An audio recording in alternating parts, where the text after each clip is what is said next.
Good morning. At 4:20 this morning, Gemma set off for the United States, where hopefully she'll be touching down in a few hours. It was fun having her here for a portion of this trip, but sadly now I'm here all alone again. So yesterday I didn't film at all because we kind of just wanted a chill, relaxed kind of last day for her here. But today I'm going off to see many of the local historical sites here in Florence. We're going to start with the Medici Chapels and hopefully move on from there depending on what's open and how much time I have. It's going to be a long and busy day, so let's get to it. Change of plans. Michelangelo's Secret Room, which is a very in-demand special exhibit, actually has an opening at 3 p.m. So I booked it, so I'll be back at 3, which means now, this morning, I'm going to tour Il Palazzo Vecchio. Seated on the Piazza della Signoria, which is the original Florentine town square. Il Palazzo Vecchio is where, both in the pre-Medici and during the early Medici period, the Florentine Republic had its seat. As you can see, there's some very important statuary here, including a replica, not the original, but a replica of Michelangelo's David. Additionally, here is the slaying of Medusa, which I believe is the original Cellini. The museum starts with Traces of Florence, which is an exhibit dedicated to how Florence itself appeared in the past. Mostly, it's sketches, paintings, and even large maps of Florence throughout its history.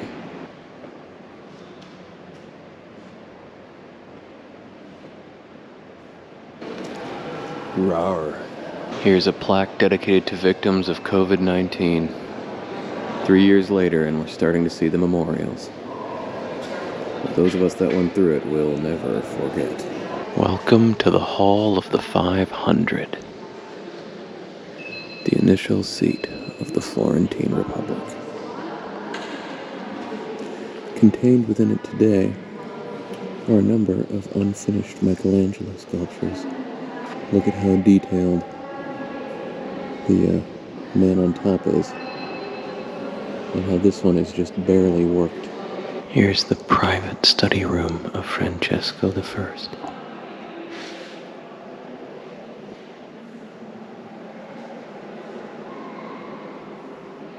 I can't tell if this is Angels Falling or Icarus and Daedalus.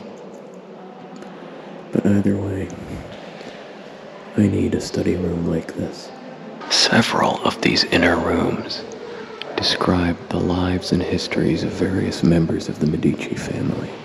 For instance, the ceiling commemorates the life of Cosimo de' Medici, Cosimo the Elder, who founded the family's most illustrious branch.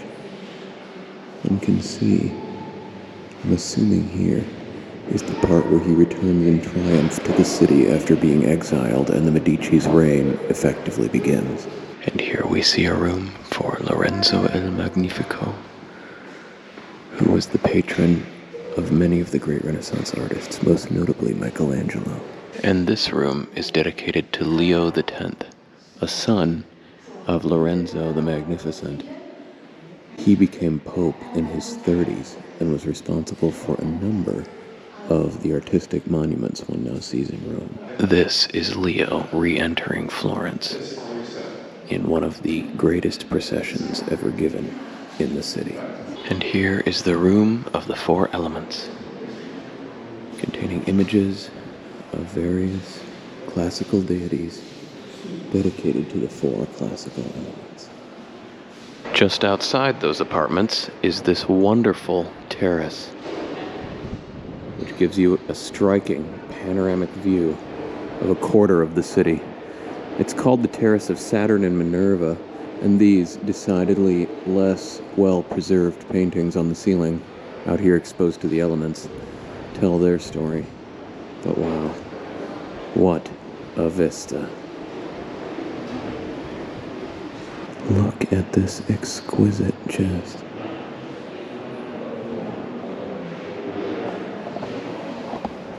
I need one of these. I need one of everything here. Here's the Hall of the 500, viewed from its balcony. Really gives you an idea of the scale of this room.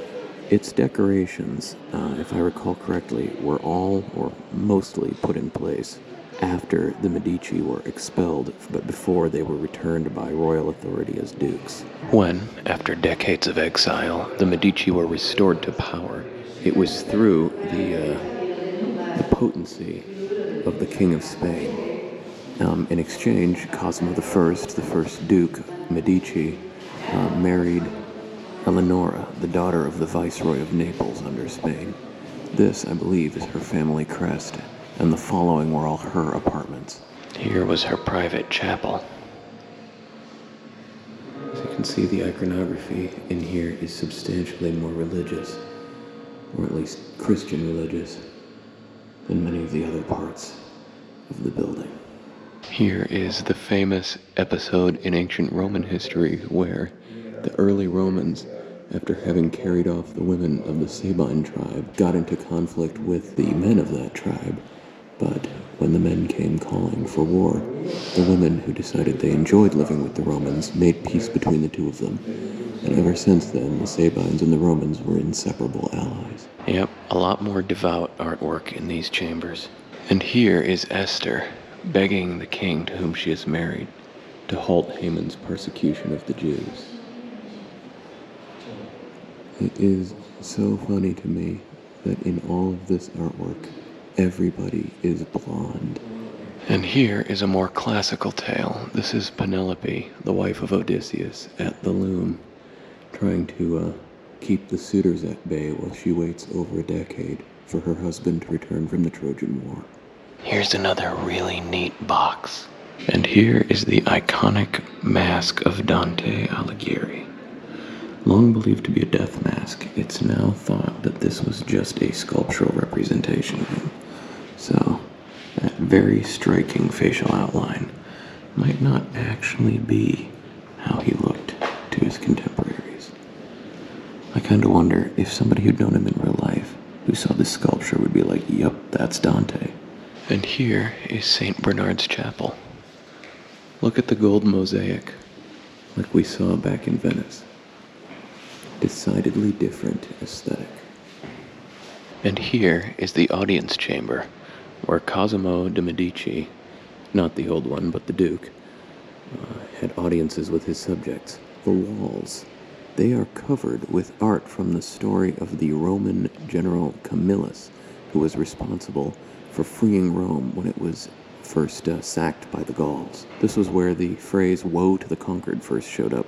The Gallic chieftains were using cheating scales, and when the Romans complained about this, the chieftain simply said, "Woe to the conquered."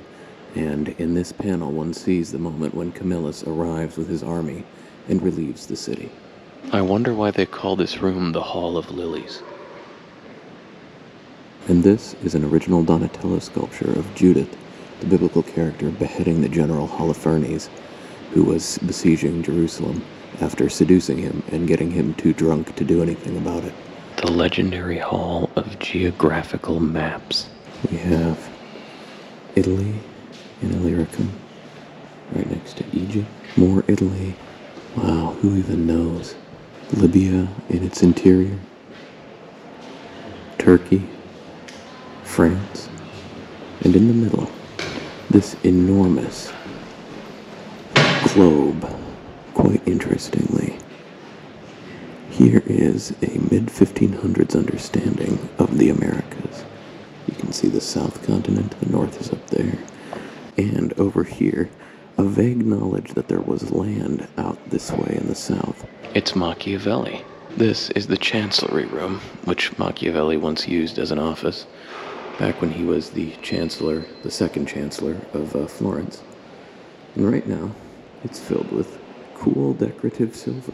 This is incredible. This is an original Ghiberti piece, or at least from his workshop, that was used as the ballot box for the Signoria of Florence. It is amazing that this has survived. And these are the silver maces that were born by the town criers who were responsible for spreading throughout Florence and its territories to deliver the verdicts of the Signoria. Disappointed but not surprised. Here we are, high atop the battlements of the Palazzo Vecchio, just to give you an idea of how high up we are.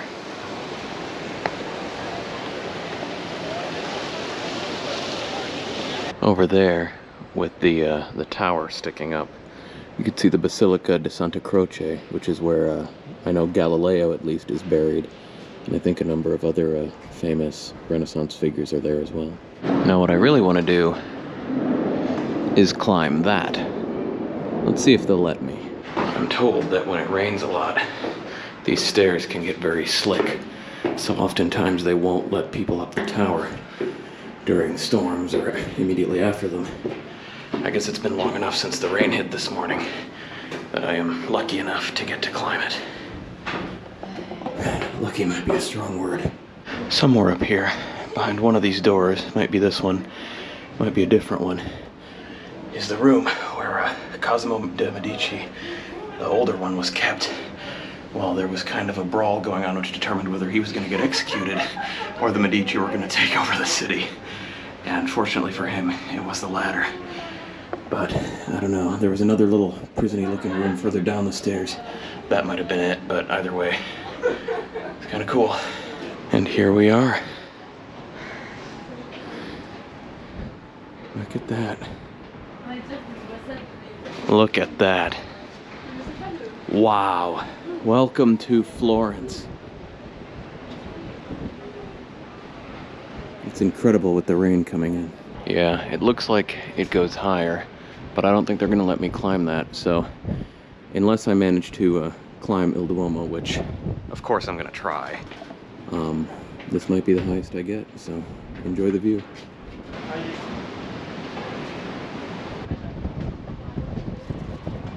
According to this very faded plaque, this is the cell where they kept Cosimo. Imagine looking out at this little window and seeing the crowds gathered down there demanding your release and knowing that within a couple days you'd either be a victim of a public execution or lord of the city. Well, that was fantastic. A lot in there, a lot of different eras, a lot of pre-Medici, post-Medici stuff. I definitely enjoyed going up on the tower because that view was unparalleled. Now on to the Bargello. The Bargello originally served as a palace for the city government during the late Middle Ages. It was actually where most of the city governmental meetings were held, rather than in the Palazzo Vecchio. Then, after the Medici era and during the era of the Dukes, it was slowly converted into a prison. And all of this interior space was filled up with walls and nastiness, and that's the famous Bargello that we know from the stories. And then finally, during the 1800s, interest was restored in the medieval portion of it, so most of that was cleared out, and today it houses multiple sculptural art galleries. This is a portrait of Duke Cosimo I by Cellini. Look at the detail, and importantly, look at the eyes. Here's another Cellini, Apollo and Hyacinthus. This one actually apparently is unfinished, because the artist was provided with bad quality marble. Look at the holes, and didn't put much effort into it, so he died before he could complete it. Here's the dying Adonis, mortally wounded by a wild boar. Look at that posturing. So dramatic. Look at this guy, the Canon of St. Paul. St. Paul's head attached to a huge caliber cannon. Look at this monstrous composition. This was for a fountain on La Sala Grande by Aminati. Each of these figures is life-size. And now we're in the Ivories room.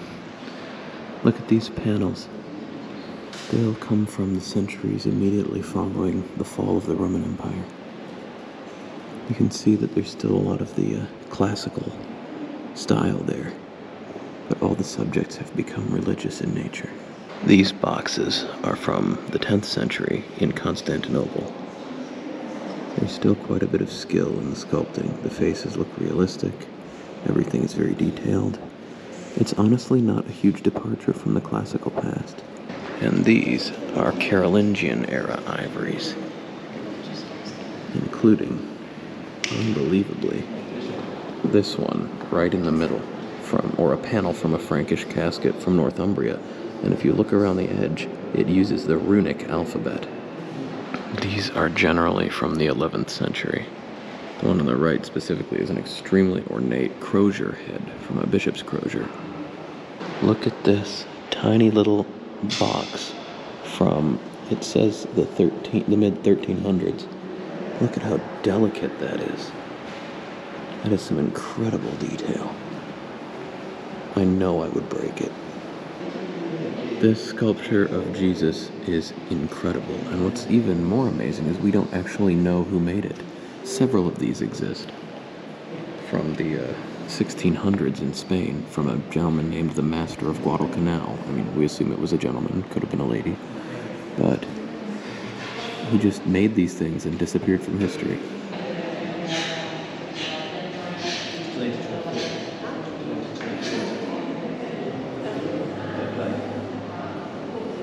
Look at this little guy.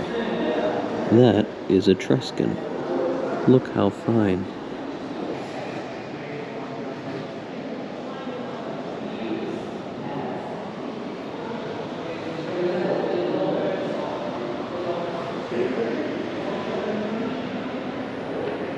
(1340s) altar cross. And now Islamic art.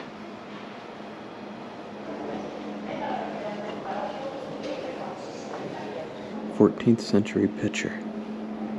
Look at that intricacy.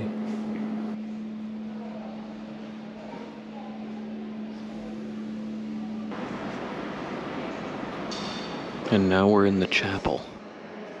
And look at that gold. Saint Ignatius of Antioch.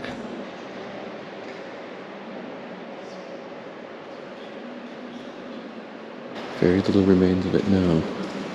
These frescoes were actually the last work of Giotto.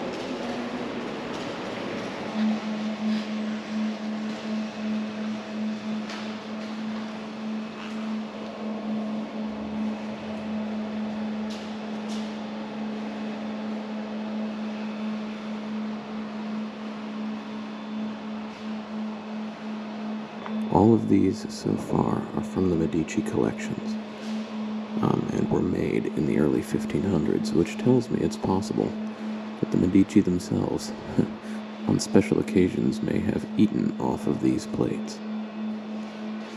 But I kind of doubt it. Who would eat off this? And finally we have the loggia, where apparently the birds roost.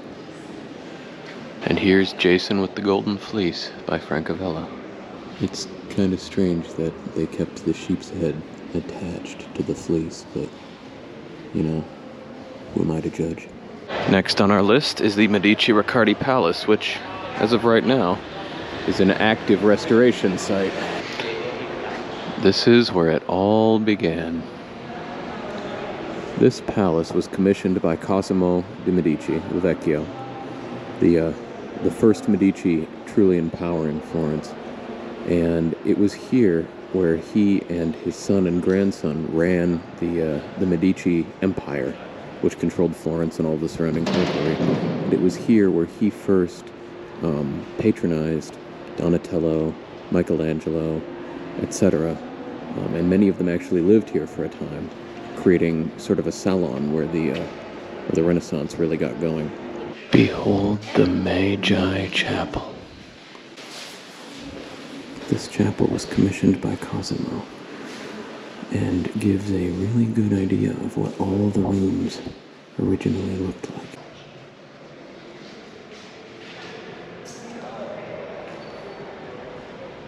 Here's Cosimo the First again. Always larger than life. New facial hair goals? What do you think? And here's Cosimo the Third, who was known for being fairly competent, but also for having particularly robust appetite. Very Henry VIII.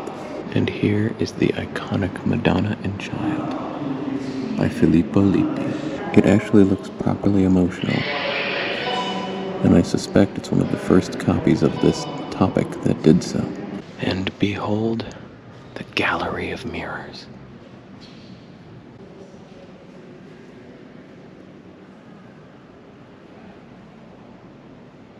Yes, they are mirrors.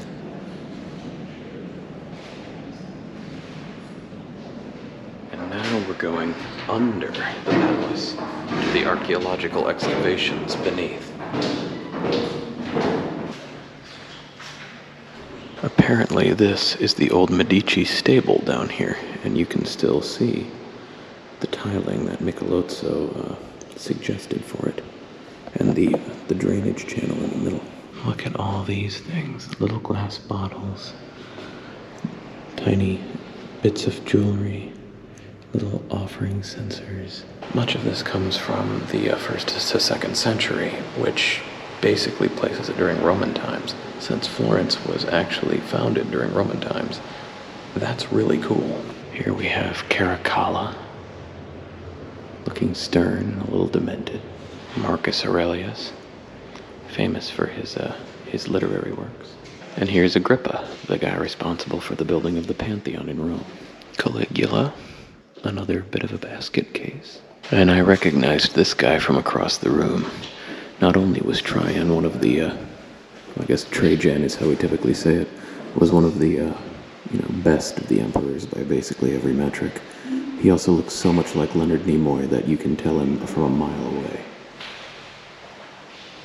I don't know if I've ever seen an agave-type succulent in a small pot next to a giant Renaissance statue.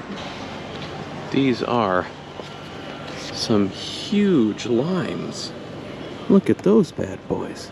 And we are back at Cappelle Medici. While we wait for the secret tour to begin, look at these reliquaries. A reliquary is generally meant for the remains or relics of a saint. Look at that detail. In the top of this one, you can see what appears to be a large chunk of bone. And this is the Medici crypt, where all of the Grand Dukes and their immediate families are buried. I don't see Lorenzo Magnifico or Cosimo il Vecchio here, despite the fact that I find them the most personally impressive. But I guess if you're not a duke, you don't get to be in the duke hole. That would be because Lorenzo gets a giant monument. He and his brother Giuliano, who was murdered very early in his reign, are buried here, in this beautiful place full of Michelangelo sculptures. And here is the secret room of Michelangelo.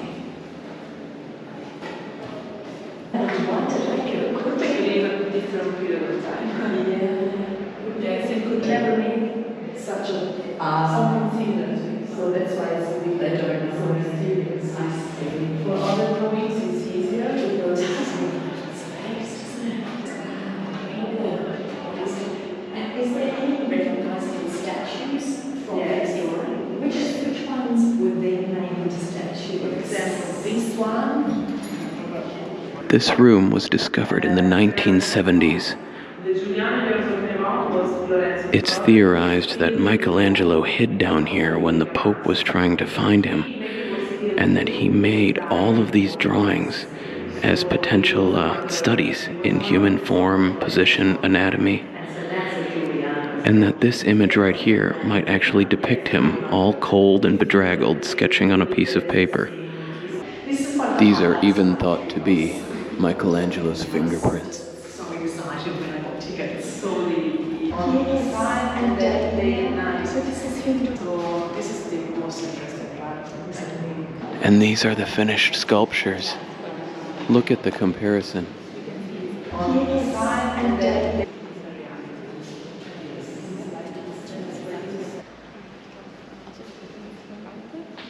And here is the actual chapel of the Medici.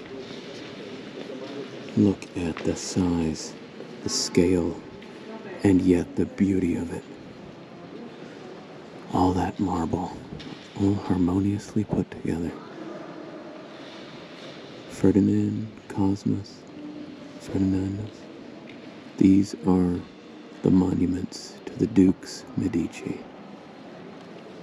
Originally, there was a beautiful stone altar here, but over time it was dismantled, taken away, and cannibalized for other projects, until when it was clear that Hitler was going to visit, they decided to hastily build this wooden replica, which apparently has just been here ever since. Behold the treasures of San Lorenzo. Most of these were given by Popes Leo X or Clement, I think the 7th, maybe the 12th, I might have it wrong. Either way, both of them were Medici. So they gifted these incredible gem-studded components of regalia. Look at those.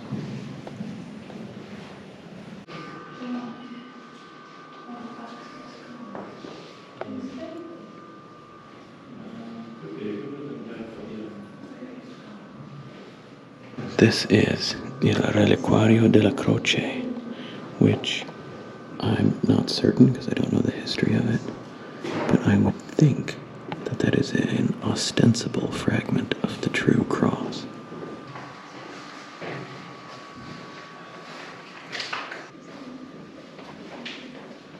So it seems like most of the treasures are in the form of reliquaries, which are designed to hold the bones of saints.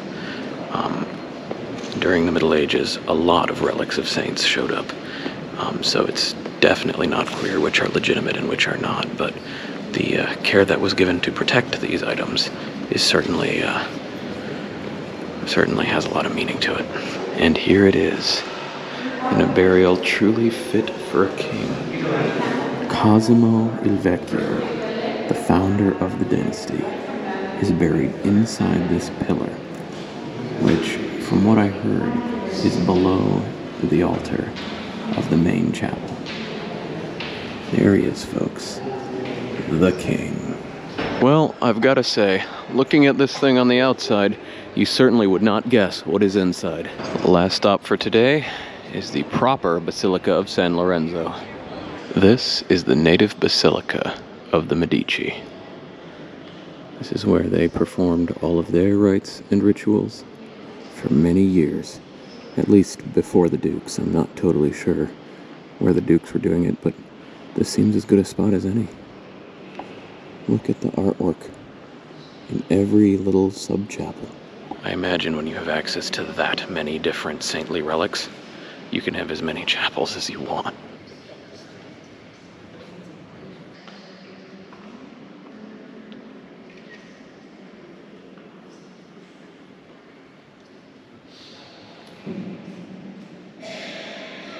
Per the label, very hard to make out on that crypt. I believe that that's the final resting place of Donatello.